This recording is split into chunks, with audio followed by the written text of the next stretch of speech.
Hey, everybody. Happy New Year. It's Will Saletan from the Bulwark. And I've been thinking, it's a new year and we're going to have a new president. And maybe it's time for all of us to come together and support Donald Trump. Just kidding. Other people in the media may be sucking up to Trump, but at the Bulwark, we're going to keep telling it like it is. Trump is the same corrupt thug he's been all along. The only thing that's changed is he's about to regain power. And he's going to use that power to try to erase his crimes and prosecute the honest people who tried to hold him accountable. He's planning a whole agenda of lies and propaganda and retribution. And today, I'm going to show you that that agenda is already underway. Let's start with January 6th, because that's today. It's the 4th anniversary of Trump's attack on our Capitol. We had a whole congressional committee that spent 2 years documenting that attack and everything that led up to it. But now Republicans are pretending that all of that was phony.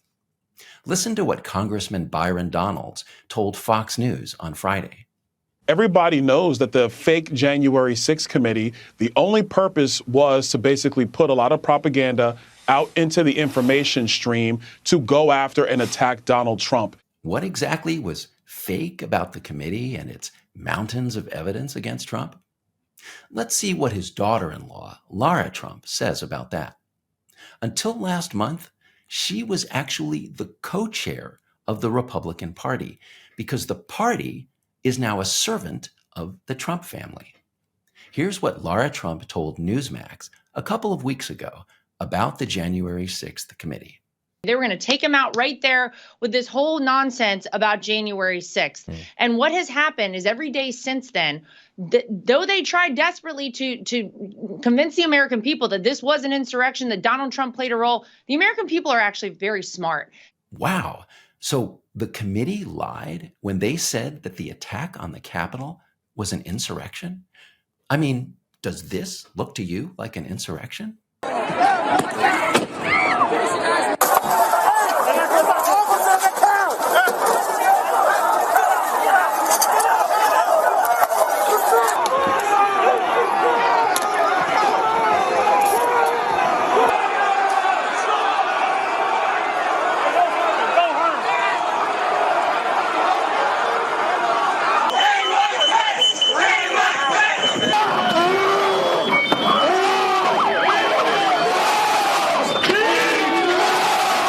And Lara Trump says the committee also lied when they said that Trump played a role in the attack.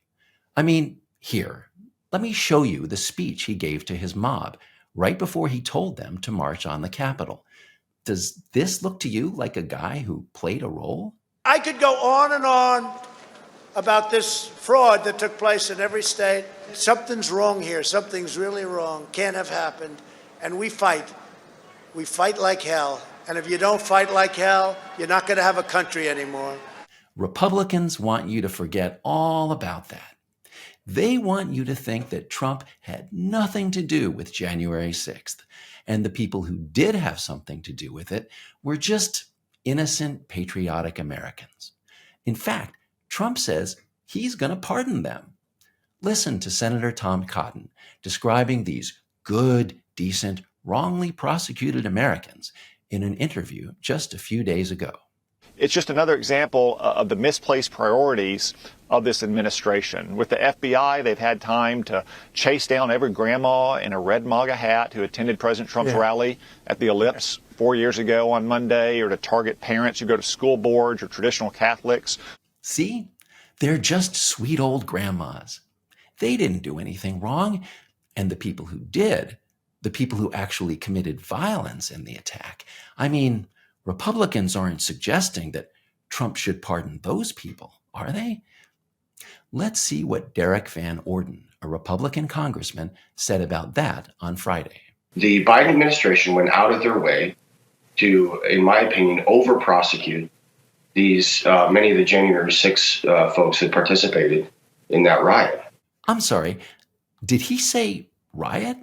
If these people have committed crimes, you need to look at them through the lens of how would the application of justice be for someone that was not participating in that particular riot? I could swear he just said that the people who were unfairly prosecuted are the people who participated in the riot. Not the grandmas at the speech, but the people who went to the Capitol and joined in the riot. Did I hear him right? We need to look at them as individual cases and apply the same standard that if someone were to commit a similar crime that wasn't participating in the January 6th riot. Well, okay then. You heard the man. So don't be surprised when Trump, who had nothing to do with January 6th, pardons the people who literally fought when he told them to fight. But that's not the only item on Trump's criminal agenda. He also wants to erase his conviction in New York for falsifying business records. Here's how former Congressman Trey Gowdy, now a Fox News host, described that conviction on Friday. And it was an unfair trial. And you stop and think of the issues going on in New York right now, and you're going to take time to prosecute a bookkeeping error. You have people being set on fire in New York, and you're going to tell your prosecutors to go pursue a bookkeeping error? A bookkeeping error? Let's remember what happened here. A judge in New York found that Trump engineered an elaborate scheme to pay a woman for her silence about their affair so that voters wouldn't find out about it before the 2016 election. And then Trump concealed the payoff by disguising it in his business records as legal fees. Now, you can argue about whether that crime should have been prosecuted as a felony, but calling it a bookkeeping error, that's just a lie. And Trump's problem now is that the judge in that case, Juan Merchan, is planning to sentence him on January 10th, just 4 days from now. And even though Trump's not going to get any jail time, in fact, he's not going to get any penalty at all, Republicans are furious that this will certify Trump as a felon. Listen to Jonathan Turley, one of Trump's favorite legal analysts, on Fox News a couple of days ago. There's a suggestion in the order that if the president appeals and the sentencing is delayed, that Merchan may just leave this in abeyance to suspend it for 4 years. That would be a perfectly horrific result. It would allow this trial judge in New York to hold a leash on the American president for 4 years. It would allow the media to continually portray him as a convicted person who's awaiting sentencing. Oh no, that would be so unfair. We couldn't allow the media to portray Trump as a convicted criminal just because he is, in fact, a convicted criminal. But the problem isn't just Judge Merchan. It's also the appellate courts, which for some strange reason also keep ruling against Trump, not just in his criminal case, but also in the cases where he's been found liable for civil fraud and defamation. And the reason why all these judges keep ruling against Trump can't be that he really is a crook. No, the reason has to be that they're all part of a conspiracy. Here's Joe DeGeneva, one of Trump's former lawyers, peddling that story on Friday. The courts of New York, state and federal, have decided that they're going to try and destroy Donald Trump no matter what the American people think or say. Oh, yeah. The courts are terrible.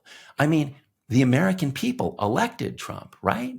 So that felony conviction he got before the election, that should be expunged, right? Because the jury that actually heard the evidence isn't nearly as important as the millions of people in MAGA hats who didn't hear the evidence and didn't even care about it, right? And just to be clear, Trump's allies aren't suggesting that he's above the law. No, they're just saying that because his new job is so important, he can't have a conviction hanging over him. Listen to Mark Levin, another Fox News host. You cannot have a sitting president with this stuff hanging over his head. It undermines his effectiveness. It undermines his his representation of the American people with foreign governments. See, that's why we have to make Trump's conviction go away. It's not for him, it's for us, because we need him to be totally focused on serving us the way he always has. But fortunately, as president, Trump can do something about that conviction. Check out this clip from Friday. The voice you're going to hear is Greg Kelly, the host of a primetime show on Newsmax. So there he is in that dingy courtroom in Lower Manhattan over fake charges. A defendant flanked by his defense team. Fast forward a couple of months, he is now the president-elect, and his co-counsel there, they're on their way to the Department of Justice. It's going to be awesome. That's right. Trump got convicted. But those two lawyers, Trump has nominated them to be the Deputy Attorney General and Associate Deputy Attorney General in our Justice Department. The criminal is going to be our president, and he's putting his lawyers in charge of law enforcement. And what are these henchmen going to do with that power? Well, one obvious target is Judge Merchan. Here's one of Trump's favorite legal advocates, Mike Davis, talking about the judge. He's going to set himself up where he is a big target of the Trump 47 Justice Department, because this is clearly corrupt what he's doing. He is ignoring the Supreme Court's presidential immunity decision in June. He's going to get reversed on appeal, and hopefully he gets indicted by the Trump 47 Justice Department.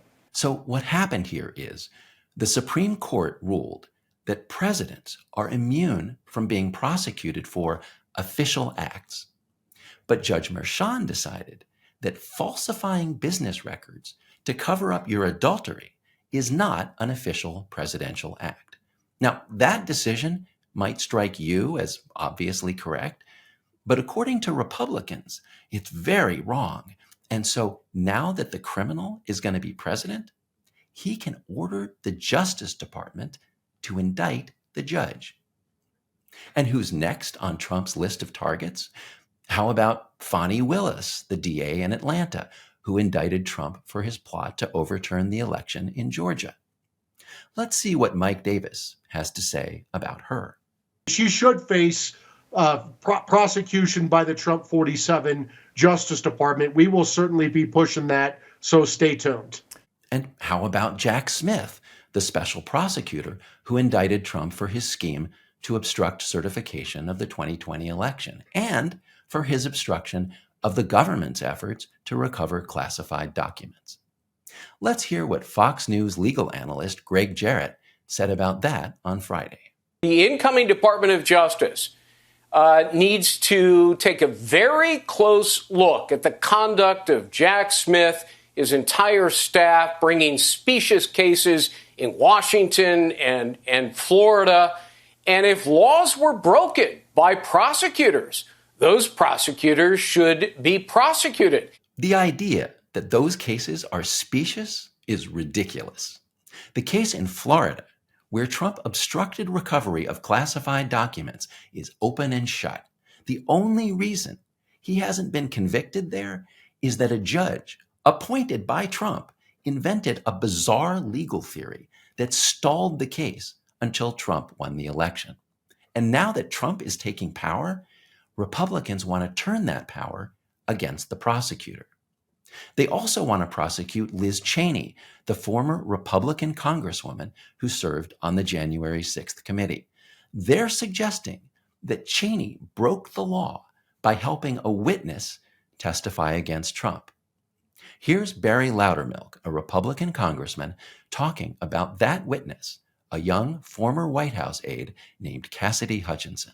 It's just interesting that that communication started, and then she starts changing her testimony. And then when she comes out with these elaborate stories, there is no corroboration. There's no attempt to figure out whether she's telling the truth or not. They parade her in front of the American people, and she becomes the star witness of the entire committee. It's just interesting that someone like her all of a sudden changes her story that significantly. And the only thing that happened in between was she was communicating unethically with Liz Cheney without her attorney knowing it. And that's why we think that the Department of Justice needs to look into this because that could be witness tampering. So if she violated law by doing witness tampering, or she basically told Cassidy Hutchinson to lie, then she's committed suborning perjury. That's an amazing misrepresentation of what Cheney did. What actually happened is that Trump's Political Action Committee paid a lawyer to supervise Hutchinson. They wanted to make sure that Hutchinson would help them stonewall the committee. Cheney reached out to Hutchinson to let her know that she could step away from that lawyer and tell the truth, which is what Hutchinson then did. And Republicans in Congress are so corrupt that they're now threatening to prosecute Cheney for helping Hutchinson escape from Trump's lawyers. But that's not the most outrageous threat we're getting from Trump and his allies. The most outrageous threat is that Trump should use the power of the presidency to cut off funds to New York, the entire state of New York, to force the courts to drop every legal case against Trump. Listen to John Yoo, a former senior official in the Bush administration who's now defending Trump on Fox News. The Trump Justice Department can now make life very difficult for the state of New York if the DA here intends to keep pushing this, if the court system here intends to keep pushing this, violating President Trump's right, as Tom said, as the commander-in-chief and the chief executive to run the country, to harass him with this kind of litigation. I think President Trump and his Justice Department are going to have to consider taking retaliatory measures against New York State, cutting off funds, refusing to cooperate and help New York State in a variety of different ways. These threats from Republicans in Congress and from lawyers who worked for Trump or who were trying to protect him couldn't be more clear. For years, these people lied to you about the legal cases against Trump. They claimed that President Biden weaponized law enforcement against Trump. The truth was that Trump committed so many crimes that he got indicted 4 times. He never got acquitted, and the only reason he hasn't been convicted in more than one case is that he stalled the other cases till he got elected. The Department of Justice was never weaponized against Trump. But now that he's back in power, he and his allies are planning to do exactly that. They're talking openly about using the Justice Department and even defunding state and local governments to punish the judges and prosecutors who tried to hold Trump accountable. All that talk about weaponization wasn't true about the last 4 years, but it turns out it was a warning of what's coming in the next 4 years.